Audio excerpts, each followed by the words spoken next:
Էրիկնաս Տիգրանյան, համեցեք։ Շնորհակալություն պարոն Նազարյան այս նախագծի համար, որովհետև բավականին հստակեցումներ ամուսնում, նաև քաղաքացիների օրը նշելու հետ կապված ձեր դիտարկումն է ընդունելի, որովհետև ամեն անգամ կամ ապրիլ 24-ից ենք փորձում խուսափել կամ մայիս 1-ի հետ համընկնում է լինում։ Ես այստեղ նայում եմ, որ ավելի շատ ինքը իրավական տեխնիկայի առումով շատ ավելի ճշգրիտ է կազմված եւ գրագետ նախագիծը, բայց տոնացույցում ըստ էության մենք հիշատակի նոր օր կամ նոր տոն օրեր չենք ավելացնում, բացի մեկ օր տեսա, որ դուք ավելացրել եք տոնացույցում,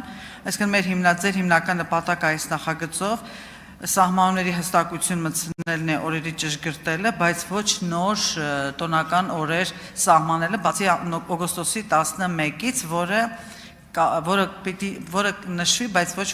ոչ աշխատանքային։ Արդյոք ես միայն օգոստոսի 11-ը ճիշտ ֆիքսեցի, թե էլի ունենք ավելացած տոն օրեր, որը վրիպեցի, շնորհակալ եմ։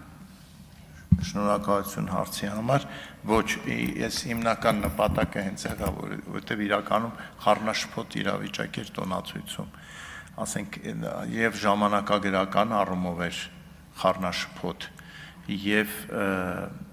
տոների տրամաբանության առումով, օրինակ հիմա կարող է շփոթվեն, բայց մոտավոր այսպիսի վիճակ էր, որ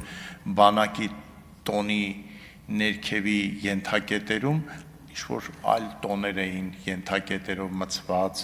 նույնը կանանց տոնը նորից ենթակետերով այլ տոներ էր, եւ այս ժամանակագրությունն եմ կարգավորել եւ այո, ավելացրել եմ միայն նավասարդը, որը մենք կարծում եմ պարտավոր ենք նշել, եւ ես նշել եմ, որ այն պետք է ծառայի որպես էլի մեր ազգը միավորող գործում, որովհետև ես անդադես կրկնում եմ, իրականում մեզ թվում է, որ մենք ինչ ունենք միավորելու կամ իրար ճանաչելու, բայց ես ձեզ ասեմ, որ 1000 տարի պետություն չունենալ եւ ապրել կայսրություններում դերել է նրան, որ մեզ չենք ճանաչում, մենք հատվածական ենք դարձել։ Արձագանք, համեցեք։ Շնորհակալ եմ պարզաբանման համար, այս քաղաքացու օրվա հետ կապված նախագծի 10-րդ հոդվածի վերաբերյալ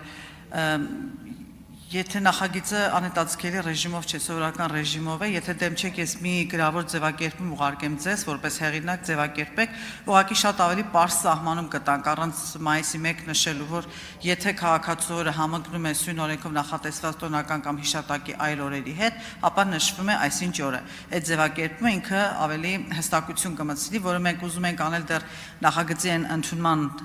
ժամանակ, բայց այդպես էլ չհասցրեցինք եւ ընդունվեց այս տեքստով, զուտ խմբագրական այդ ձևակերպումը ես կուղարկեմ ձեզ։ Հա, շնորհակալություն, տեսեք դուք ոնց հարմար գտնում եք, ես կուզեի, որ ընդհանուր հայտարարի կանք հստակ լինի, որ հետագայում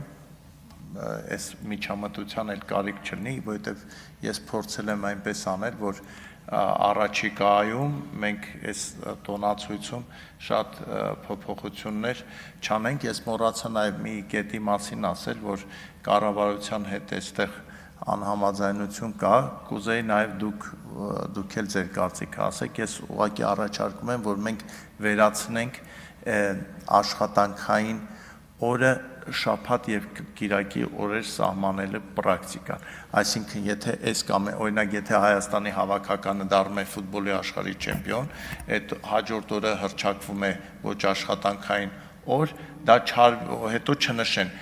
բայց փոխարենը աշխատելու եք հաջորդ շաբաթ օրը, դա առաջացնում է խառնաշփոթ, իրականում որևէ մեկը այդ օրը ոչ դասի է գնում, ոչ աշխատում է, ուղղակի մենք մեզ խաբում ենք, ես առաջարկում եմ մանավանդ է, որ մենք խնդիր ենք դրել տուրիզմ զարգացնող երկիր դառնանք, այդ պետքա վերացնենք մենք այդ պրակտիկան շաբաթը կամ կիրակի օրը աշխատանքային օր դարձնել։ Շնորհակալություն։ Շնորհակալություն, հարցերն ավարտվել։